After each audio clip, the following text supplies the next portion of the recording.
Hello everyone, I am सद्भावना रस्तोगी। मैं आपको आपके रीजनिंग पढ़ाऊंगी जिसमें आपका सीयूईटी यूजी का और एयू का पीजीएटी वाला जो रीजनिंग का पार्ट है वो कवर होगा। ठीक है, जैसे कि आपने अपना सिलेबस वगैरह देख लिया होगा कि हमारे पास रीजनिंग में क्या क्या आता है, तो मैं आपको वन बाय वन सारे टॉपिक कवर करूंगी। तो मैं आपको आज क्या करूंगी, कुछ इंट्रोडक्शन वीडियोस है, कुछ इंट्रोडक्शन पहला क्लास जो हमारे पास होगा वो इंट्रोडक्शन का होगा, जिसमें हमको सब देखना होगा कौन कौन सा पार्ट हमको क्या करना है, कवर करना है। ठीक है, तो सबसे पहला जो हमारे पास है वो इंट्रोडक्शन का है। देखिए, इंट्रोडक्शन में हमारे पास क्या है, सबसे पहला जो हमको पढ़ना है एनालॉजी पढ़ना है। जो सिलेबस है, देखिए सीयूईटी यूजी का जो सिलेबस है और जो एयू का पीजीएटी वाला रीजनिंग का सिलेबस है वो सबके लिए सेम है। ठीक है, तो जो हमारे पास एयू का पीजीएटी वाला पार्ट है जिसमें लोग एमए का या एमएससी का जो एंट्रेंस देंगे, उसमें हमारे पास क्या है, टोटल हमारे पास 50 क्वेश्चंस आएंगे और ईच क्वेश्चन कैरीज 2 मार्क्स। तो टोटल हमारे पास क्या होंगे, 100 मार्क्स का पेपर बनेगा जो एयू का पीजीएटी वाला है। और जो हमारे पास एलएलबी वाला देंगे, जो एयू का पीजीएटी में एलएलबी वाला देंगे, उसमें हमारे पास क्या होगा कि 25 क्वेश्चंस आएंगे और 25 क्वेश्चंस जो होंगे ईच क्वेश्चन कैरीज 2 मार्क्स, मतलब टोटल हमारे पास 50 मार्क्स के हमारे पास 50 मार्क्स से हमारे पास क्या होंगे, क्वेश्चंस आएंगे। तो सबसे पहले हमको रीजनिंग में कौन सा टॉपिक कवर करना है, एनालॉजी कवर करना है। फिर उसके बाद हमको देखिए एनालॉजी भी हमारे पास क्या है, एनालॉजी पढ़ने के लिए आपको सबसे पहले कुछ अल्फाबेट्स नंबर्स होंगे, अल्फाबेटिकल नंबर्स होंगे, जैसे ए 1 पे आता है, बी 2 पे आता है, सी 3 पे आता है, एम जो है वो 13 पे आता है, एन जो है 14 पे आता है। वो नंबर्स आपको याद करने होंगे। आपको कुछ प्राइम नंबर, स्क्वायर्स, क्यूब्स और हमारे पास क्या है कुछ डिविजिबिलिटी रूल्स हैं, वो सब आपको याद करना होगा किसमें, एनालॉजी में। अब ये कोई स्पेसिफिक नहीं है कि आपको केवल एनालॉजी में ही याद करना है, ये हमारे पास सब चीज में काम आ सकता है। ठीक है, तो फिर दूसरा हमको क्या करना है, क्लासिफिकेशन। क्लासिफिकेशन में क्या पढ़ना है, जैसे हमारे पास कुछ चीजें ऑड वन आउट सुना होगा ना आपने कि कौन सा नंबर हमारे पास अलग है, तो वो किस में आएगा, हमारे पास क्लासिफिकेशन में आएगा।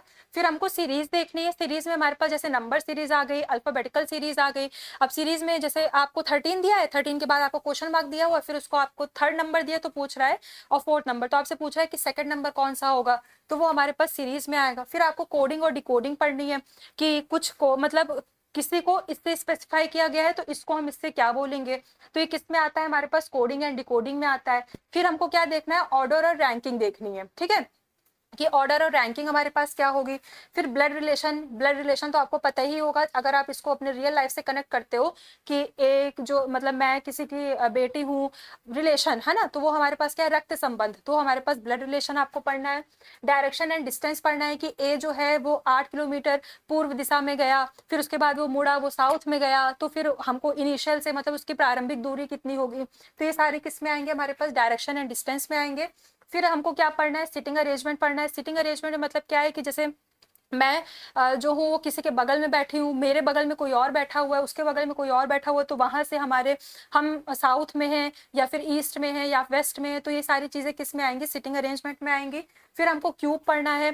फिर हमको क्या पढ़ना है, मैथमेटिकल ऑपरेशन। मैथमेटिकल ऑपरेशन में क्या पढ़ना है, जैसे मैंने आपको कोई इक्वेशन दिया, उसमें मैंने कहा कि जो प्लस को है वो रिप्लेस किया जाता है माइनस से और माइनस को रिप्लेस किया जाता है सब्ट्रैक्शन से, तो फाइनल इक्वेशन क्या होगी, है ना, तो ये हमारे पास किस में आएगा, मैथमेटिकल ऑपरेशन में आएगा। फिर हमको क्या पढ़ना है, अरिथमेटिकल रीजनिंग पढ़नी है, जैसे आपको कुछ वर्ड्स दिए होंगे एबीसी और फिर नेक्स्ट वाला क्या होगा, ये सारे किस में आएंगे, हमारे पास अरिथमेटिकल रीजनिंग में आएंगे। फिर हमको क्या पढ़ना होगा, इसमें alphabet test and logical sequence of words पढ़ने होंगे। फिर नंबर पजल पढ़ने होंगे। नंबर पजल का मतलब जैसे मान लीजिए कोई आपको एक स्क्वायर टाइप में दिया होगा, यहाँ 12 लिखा होगा, मतलब कई सारे नंबर दिए होंगे, बीच में क्वेश्चन मार्क दिया होगा, तो आपको पैटर्न पहचानना होगा कि वो कौन सा पैटर्न फॉलो कर रहा है, तो वो हमारे पास किस में आएंगे, नंबर पजल में आएंगे। फिर आपको पढ़ना है सिलोलिज्म। देखिए सिलोलिज्म क्या है, जो मतलब हमारे पास रीजनिंग है उसका सबसे मेन चीज है ना, ब्रह्मास्त्र जिसको बोल सकते हैं। सिलोलिज्म से हर बार क्वेश्चन आता ही आता है, बहुत अच्छे क्वेश्चन आते हैं, तो आपको सिलोलिज्म भी पढ़ना है और सिलोलिज्म बहुत इंपॉर्टेंट है। फिर आता है आपका एनालिटिकल रीजनिंग पढ़ना है, आपको लॉजिकल वैन डायग्राम पढ़ने और नॉन वर्बल रीजनिंग पढ़नी। ठीक है, तो ये हमारे पास क्या था, ये हमारे पास सिलेबस है किसका, रीजनिंग का, आपको कौन कौन सा पढ़ना है। आप इसमें देखिए, अब इसमें कुछ ये नहीं स्पेसिफाई है कि आपको, आप अगर कोडिंग डिकोडिंग पढ़ लोगे तो आपसे सब हो जाएगा, ऐसा नहीं है। मान लीजिए क्या हुआ इस बार कि क्यूब के क्वेश्चन ही नहीं आए, तो आपको सारे टॉपिक कवर करने पड़ेंगे, और ऐसा जरूरी भी नहीं है कि हर क्वेश्चन से, हर जो सिलेबस है हर टॉपिक से एक ही क्वेश्चन आए, किसी किसी से 2 भी क्वेश्चन आ सकते हैं और किसी किसी से 3 भी आ सकते हैं और किसी किसी से आ भी नहीं सकते हैं ना। तो हमको क्या करना होगा कि रीजनिंग के हमको जितने टॉपिक है सब कवर करने होंगे। और रीजनिंग हमारे पास क्या है, बस आपको अपना उस टाइम पे दिमाग लगाना है, ठीक है। तो आप ये दिमाग कैसे लगेगा, जब आप बहुत अच्छे से प्रैक्टिस करोगे।